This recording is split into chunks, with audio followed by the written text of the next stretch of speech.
سلطان قطب الدین ایبک 1150 میں ترکستان کے ایک غریب گھرانے میں ایک بہادر کی پیدائش ہوئی۔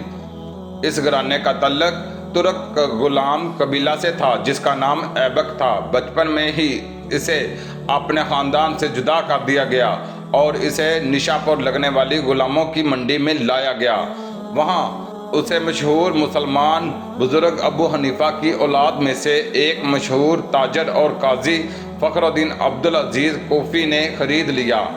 تاجر نے بچے سے نام دریافت کیا تو بچے نے نام بتانے سے انکار کر دیا اور کہا کہ جناب، میں نے نام بتایا تو یہ میرے نام کی توہین ہوگی۔ میں ایک غلام ہوں، اس لیے آپ جس نام سے مجھے پکاریں گے وہی میرا نام ہوگا۔ یہ سن کر تاجر کو حیرت ہوئی، مگر اسے یہ بات پسند بھی آئی کہ بچے میں عزت نفس کا احساس زندہ ہے۔ تاجر نے اس بچے کی تربیت و پرورش کا ذمہ اٹھا لیا اور اس پر خوب توجہ دی۔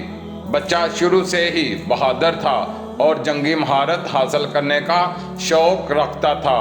بہت ہی کم عرصے میں اس نے گھوڑ سواری، تلوار بازی اور تیر اندازی میں ایسی مہارت حاصل کر لی کہ خود تاجر حیران رہ گیا۔ غزنی کا شہنشاہ سلطان شہاب الدین غوری ایک دن گھوڑوں کی دوڑ کا مقابلہ دیکھ رہا تھا۔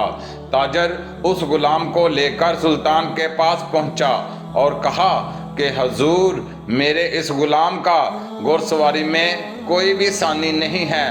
سلطان مسکرائے اور لڑکے سے پوچھا کہ تم کتنا تیز گھوڑا دوڑا سکتے ہو؟ اس پر لڑکے نے نہایت ادب کے ساتھ جواب دیا کہ حضور، گھوڑے کو تیز دوڑانا مہارت نہیں ہے، اسے اپنا تابع بنانا اصل مہارت ہے۔ سلطان شہاب الدین غوری نے حیرانگی سے اس کی طرف دیکھا اور ایک بہترین گھوڑا اس کے حوالے کیا اور کہا کہ تم اسے اپنا فرما بردار بنا کر دکھاؤ۔ لڑکا اچھل کر گھوڑے پر بیٹھ گیا اور گھوڑے کو کچھ دور تک دوڑا کر لے گیا۔ پھر وہ واپس پلٹ کر آیا تو لوگ یہ دیکھ کر حیران رہ گئے کہ گھوڑا واپسی پر بھی اپنے سموں کے نشان پر چلتا ہوا آ رہا ہے۔ سلطان اس لڑکے کی مہارت دیکھ کر حیران ہوا اور سوچنے لگا کہ جو جانوروں کو اپنا مطیع بنا سکتا ہے اس کے لیے انسانوں کو اپنا فرما بردار بنانا کیا مشکل کام ہو سکتا ہے۔ لہٰذا سلطان نے فوراً اس غلام کو خرید لیا اور اسے اپنے خاص لڑکوں میں شامل کر دیا۔ اس لڑکے کی ذہانت اور مہربان طبیعت نے سلطان کی توجہ اپنی طرف مبذول کر لی۔ ایک دفعہ سلطان نے اپنے غلاموں میں تحائف تقسیم کیے مگر اس لڑکے نے اپنا حصہ بوڑھے بزرگوں میں بانٹ دیا۔ اس فعل سے متاثر ہو کر سلطان نے اسے اعلیٰ عہدے پر ترقی دے دی اور اسے شاہی استبل کا انچارج امیر اخور کے عہدے پر فائز کر دیا۔ اس لڑکے نے رفتہ رفتہ اپنی صلاحیتوں کا سکہ سلطان پر بٹھا کر اس کا قرب حاصل کر لیا۔ 1192 میں سلطان محمد غوری نے دلی اور اجمیر فتح کر کے اس لڑکے کو ان کا گورنر و سپہ سالار مقرر کیا۔ اگلے سال سلطان نے قنوج پر چڑھائی کی۔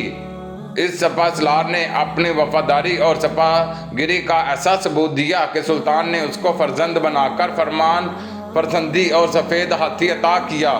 اس عظیم بہادر کا نام سلطان قطب الدین ایبک تھا۔ یہ وہ عظیم حکمران تھا جس نے دلی سلطنت میں اسلامی حکومت کی بنیاد رکھی۔ قطب الدین کا ستارہ اقبال چمکتا رہا اور اس کی فوجیں گجرات، راجپوتانہ، گنگا جمنا کے دوآبہ بہار اور بنگال میں نصرت کا پرچم لہراتی ہوئی داخل ہوئیں۔ جب سلطان محمد غوری 15 مارچ 1206 کو جہلم کے قریب گکھروں کے ہاتھوں شکست میں مارا گیا تو ایبک نے جون 1206 کو لاہور میں اپنی تخت نشینی کا اعلان کر دیا۔ قطب الدین ایبک کی گورنری کا زمانہ فتوحات میں گزرا تھا۔ تخت پر بیٹھ کر اس نے امور سلطنت پر توجہ دی۔ اس کا بیشتر وقت نزائدہ اسلامی سلطنت میں امن و امان قائم رکھنے میں گزرا۔ عالموں کا قدردان تھا اور اپنے فیاضی اور دانش کی وجہ سے تاریخ میں لکھ بخش کے نام سے مشہور ہے۔ اس نے دلی میں نومبر 1210 میں لاہور میں چوگان پولو کھیلتے ہوئے گھوڑے سے گر کر راہی ملک عدم ہوا اور انارکلی کے ایک کوچے ایبکروڈ میں اسے دفنا دیا گیا۔ اگر ویڈیو اچھی لگے تو ہمارے چینل لسانی اسلامک واقعات کو سبسکرائب کر دیں۔ شکریہ۔